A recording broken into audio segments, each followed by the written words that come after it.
tornadoes damage homes in Wisconsin. The whole roof flew over the house and into the swimming pool, which is where it is now. Thousands evacuate as a massive wildfire spreads in Oregon. We wanted to really focus on safety. A look at how wind shear impacts summer storms. There are two types, speed shear and directional shear. And why the water is so blue along one East Coast city. From our nation's capital, this is the National Weather Desk. Good morning and welcome to the National Weather Desk. I'm meteorologist Mark Pena. Flood watches are posted for portions of the Gulf Coast today as a tropical disturbance is expected to bring heavy rain to the region. Here's a look at Orange Beach, Alabama this morning, and right now it certainly doesn't look too bad. Florida meteorologist Lauren Oleski is tracking the system for us this morning. We've got Invest 93L. Now, the National Hurricane Center lowering the development chances here to just 30% through the next 2 to 7 days. So really sort of losing out on time that we could see this become something. It probably won't. Again, those chances are dropping. But regardless of that, heavy rain is still expected across parts of the Gulf Coast today and really for the next couple of days, specifically in central Louisiana there, right near Morgan City. They're going to be dealing with heavy rainfall. In fact, parts of the coastline there are already seeing some of that heavy rain, and this is going to go on through the remainder of the day as Invest 93L continues to move north. Again, lower development chances for today, but still the threat for some heavy rainfall. The National Weather Service will investigate 10 areas in Wisconsin today where tornadoes may have touched down on Wednesday. This is one of them, spotted west of Madison. We are not aware of any damage at this location, but about 8 miles away, either this twister or a different one took out trees and even damaged some homes. And we saw this is a front porch with a roof. The whole roof flew over the house and into the swimming pool, which is where it is now. And the line of storms also brought flash flooding to northern Wisconsin.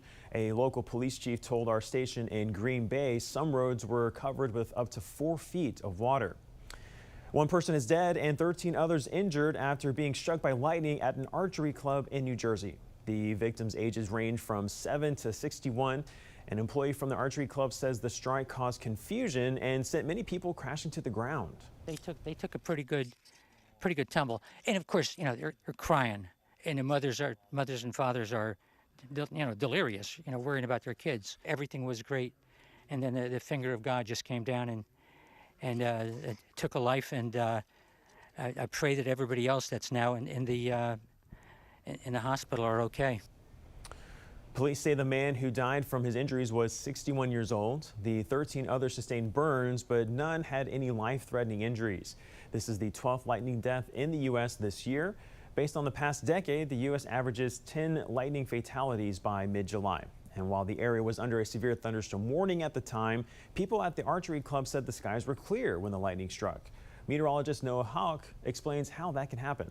A real-life example right here. You're going to notice that lightning is going to come from near the top of the storm, something called the anvil. It's going to be jutting out to the side and then striking the ground. And just directly above that lightning strike is a clear sky. So it seemingly is coming from out of the blue. But what exactly is the science behind why this happens?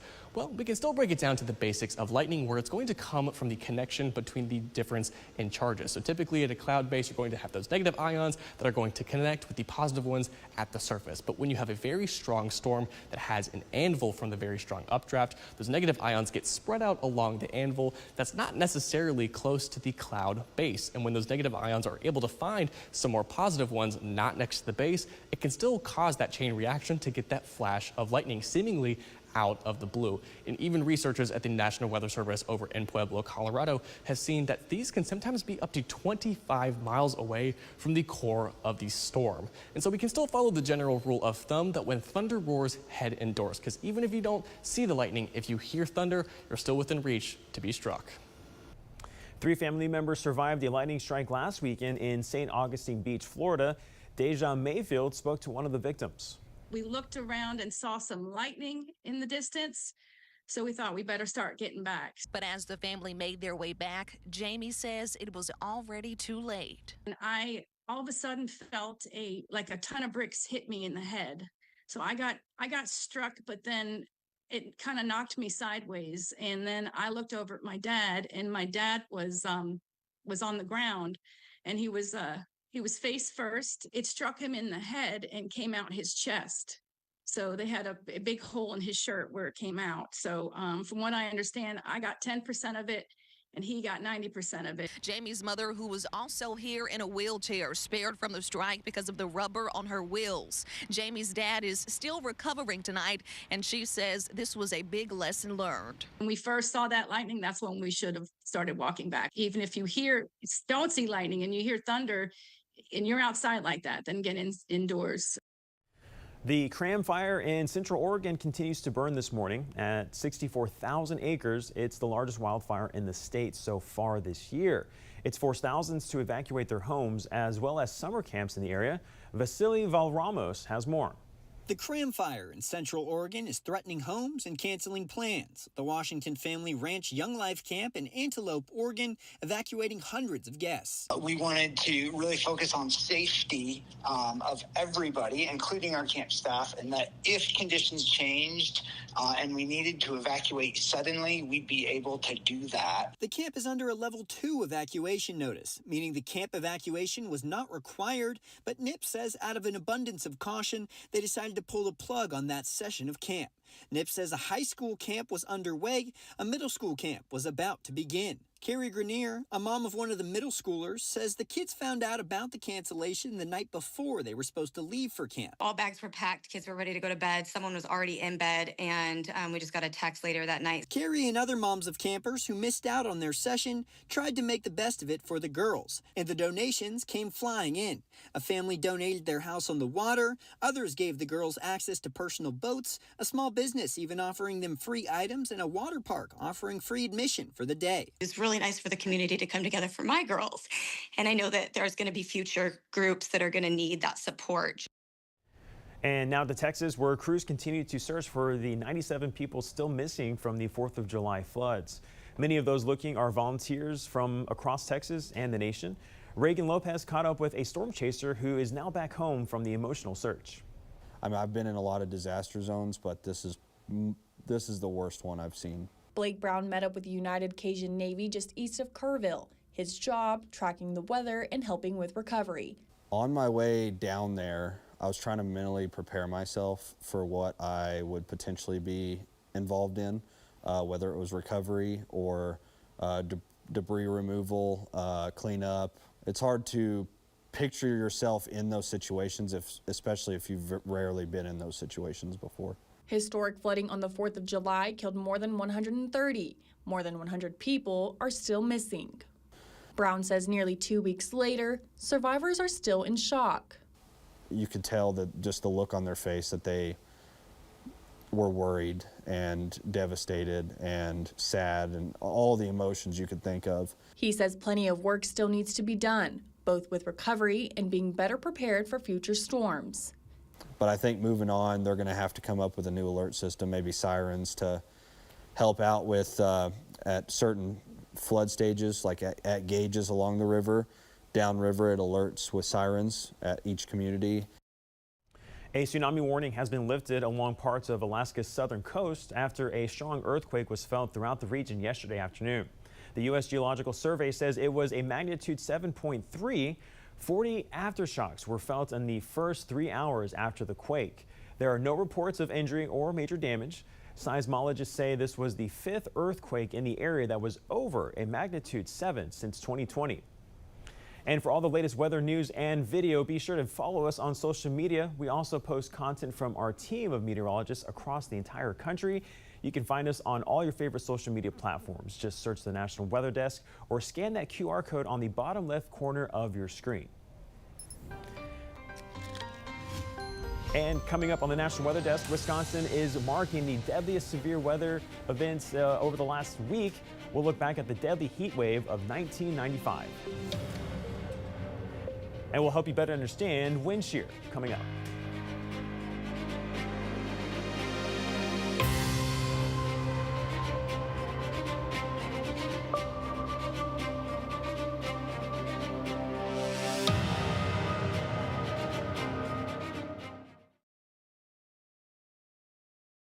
I'm meteorologist Charlie Lopresti with Look at the Northeast. We have the chance for thunderstorms out there today into the nighttime hours. Areas shaded in green. We have the chance for isolated severe thunderstorms. Let's track this out.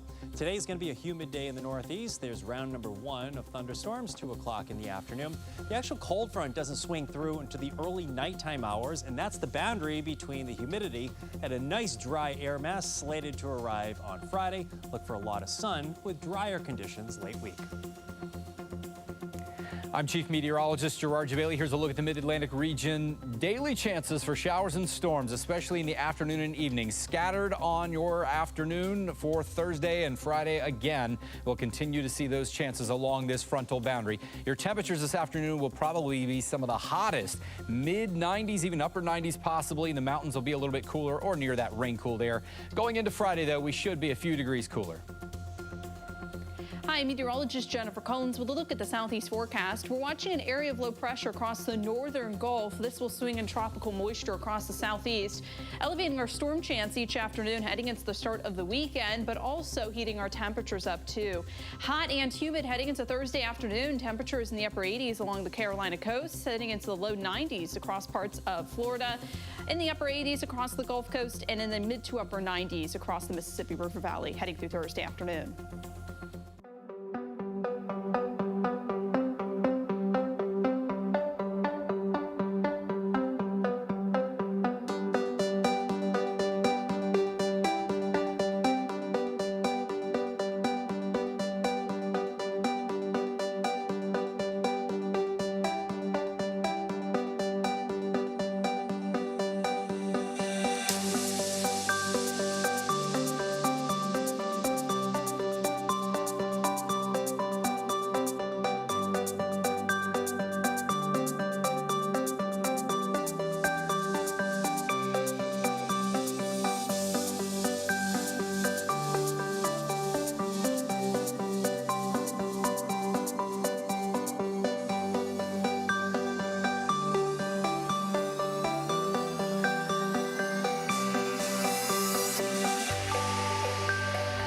Window, presented by the National Weather Desk. Lightning put on quite the show near Little Rock, from cloud to cloud and to the ground, and a tale of 2 sunrises through the trees in Alabama, and over this lake in Michigan, which is situated just off the Great Lake, Michigan. And this gives new meaning to the term rideshare. This seagull rides a dolphin in the surf near Portland, Oregon. For more content like this, subscribe to the National Weather Desk's YouTube channel. Wisconsin is marking the deadliest weather event in state history this week, a heat wave. 30 years ago, more than 70 people died between July 12th and the 15th when temperatures soared between 100 and 105 degrees. The July 1995 heat wave claimed more than 1,000 lives across the Midwest. Emily Matesic tells us more about this tragedy. This is a WLUK report from July of 1995. It's hot enough to make the flowers wilt. Tim Saline and his family were trying to beat the heat as temperatures rose well above 100 degrees in Green Bay. We got a ceiling fan in a couple of rooms, and we just got space fans, so we just turn them on and stay cool, drink water. 3 decades later, his wife remembers that heat and how the fans didn't really keep anyone cool. It was hot. I mean, we didn't have air conditioning. She said her kids relied on that little pool in the yard and a sprinkler. The heat so oppressive, 71 people in Wisconsin died in a 72-hour time period.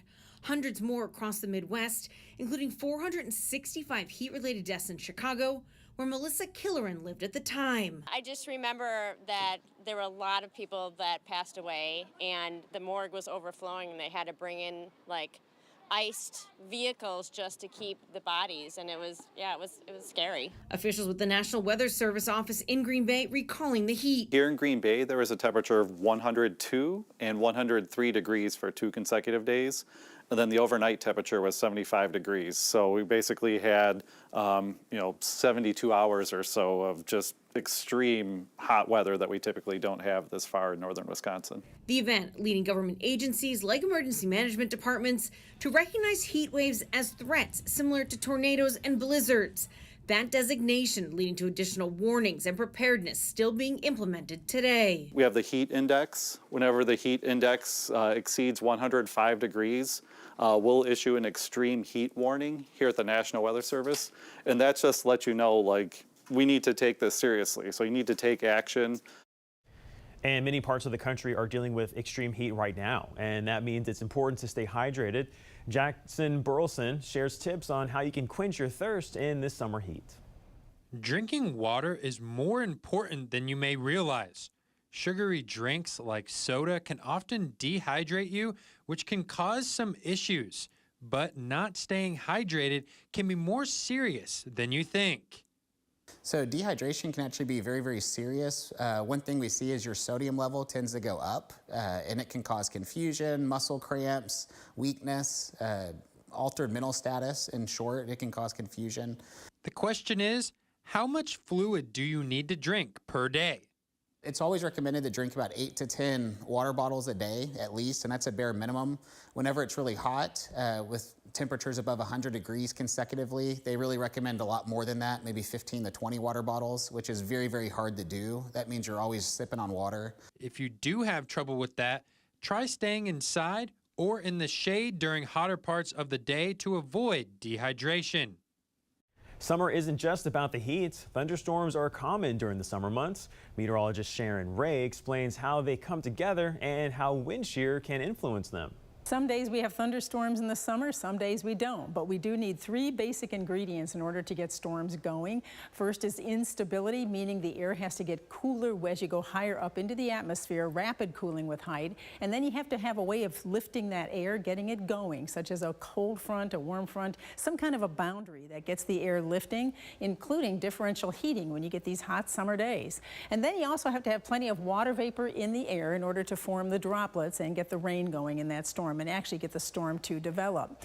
Now, another ingredient, which isn't necessary, but it does cause the storm to live longer and possibly become severe, is wind shear. There are 2 types, speed shear and directional shear. Speed shear is when you have the winds increasing as you go higher into the atmosphere, and the stronger the winds you see, and the difference here, the stronger the shear. Directional shear is when you have the winds changing direction with height, for instance, from the southeast at the surface and then to the west in the upper atmosphere. That directional shear can get storms rotating. So why do we need the wind shear? On a normal day when we have very light shear, when we don't have much of it, we have the updraft in the cloud taking that warm air up, forming droplets. Those eventually form a downdraft, and the rain comes down choking the updraft. That causes the storm to die out, and it's short-lived. When we do have stronger winds aloft and we have good wind shear, that causes the storm to tilt, the updraft tilts, and that separates it from the downdraft. So when the rain comes down, it's not choking off the updraft and the storm can last longer. And then if you add to that the directional wind shear, then you can start to see that storm rotating. Now to New York State, where officials are warning about a mosquito-borne illness. Dale Ostrander has that story. I wonder how it got here, first of all. I mean, we keep getting more and more of these diseases as they come. I'm not surprised, honestly. You know, you get that kind of stuff all around the area, really, and, you know, the way these mosquitoes are in these type of areas, they're heavy. According to the CDC, the Jamestown Canyon virus can be found throughout much of the country and has symptoms that include fever, headache, and fatigue. However, some symptoms may be more severe, like brain or spinal cord inflammation. It's scary. It really is scary. You don't want to catch those, you know, and contract them at all. We live near a water source. Like now, when it's been wet for quite a long time, they tend to brew up. But as of now, the virus does not have a vaccine. Mosquitoes are common near bodies of still water, like right here on the Erie Canal. This is forcing neighbors to take precautions before they head outside. According to the CDC, the virus cannot be spread from person to person. The CDC always recommends using insect repellent and wearing shoes, socks, long pants, and long-sleeve shirts when outside. Reporting in Chittenango, I'm Dale Ostrander. Now let's check to see the weather in cities across the country today, and we are starting in Austin, Texas. A heat dome is settling over the Texas capital, keeping the region mostly dry and seasonably hot. Today's highs will be in the mid-90s. And much of the mid-Atlantic is under a heat advisory today, including Philadelphia. You're looking here at the Walt Whitman Bridge. Temperatures in the city of brotherly love will rise to the lower 90s, but will feel as hot as 104 degrees. And there's also a heat advisory in Memphis, along with much of the lower Mississippi River Valley. The mercury here will rise to the upper 90s, but it will feel much hotter. The UV index will be about a 10 out of 11. And a flood watch goes into effect in Charleston, West Virginia later today. Excessive rainfall could trigger flash flooding with highs in the upper 80s. And time now for a short break, but first we take to the skies over Lumber River in North Carolina.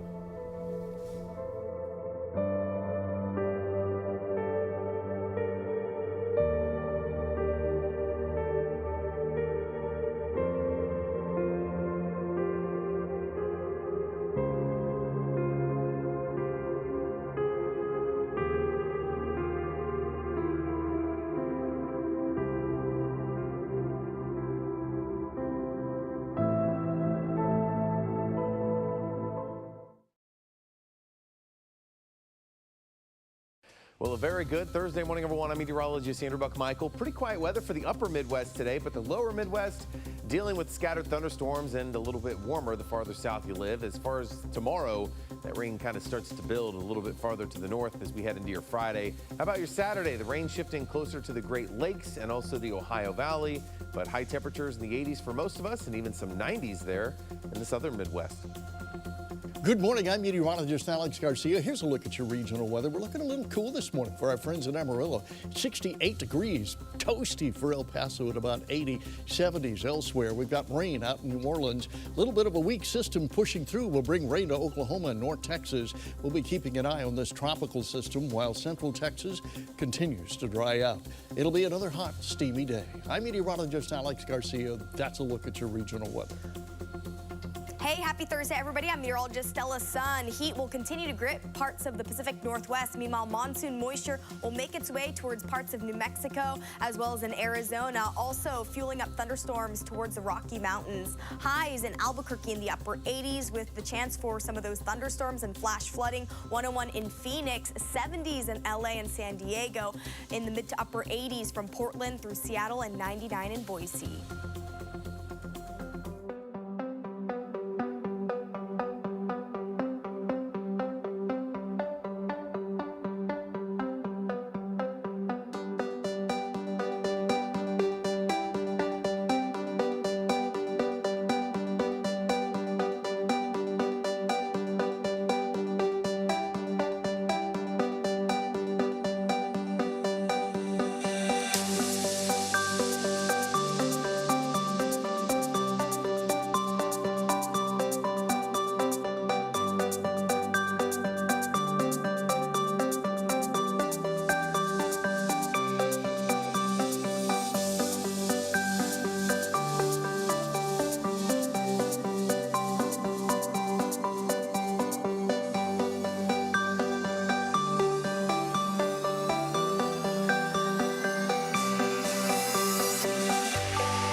You are watching the National Weather Desk. And some stunning scenes off of the coast of Myrtle Beach's Grand Strand. Gorgeous blue water. Meteorologist Jenna Warner explains why the water looks so blue, like it's a scene from the Caribbean. Even though we've seen scattered showers and storms across the PD and on the board belt and even in inland Horry and Georgetown counties, the beaches haven't seen much in the last week, and so that's allowed sediment to really settle on the bottom of the ocean. There's nothing kicking it up, and so you're actually able to see the true colors of the ocean, which is this beautiful blue color. This was seen yesterday in Surfside, just gorgeous out there. It does not look like the Grand Strand.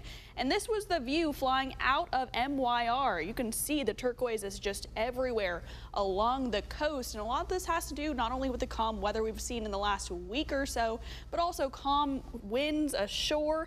And there's nothing out in the Atlantic as far as tropics for us. Now, this is what it usually looks like, and take it in while the turquoise waters are still here, because we will return to this view in probably the next week or so. And looking for more content just like this, follow us on social media. You can find us on all your favorite platforms. Just search the National Weather Desk, and we'll be right back.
Thank you so much for joining us. I'm meteorologist Mark Pena. Make it a great day, and we'll see you right back here tomorrow for the National Weather Desk.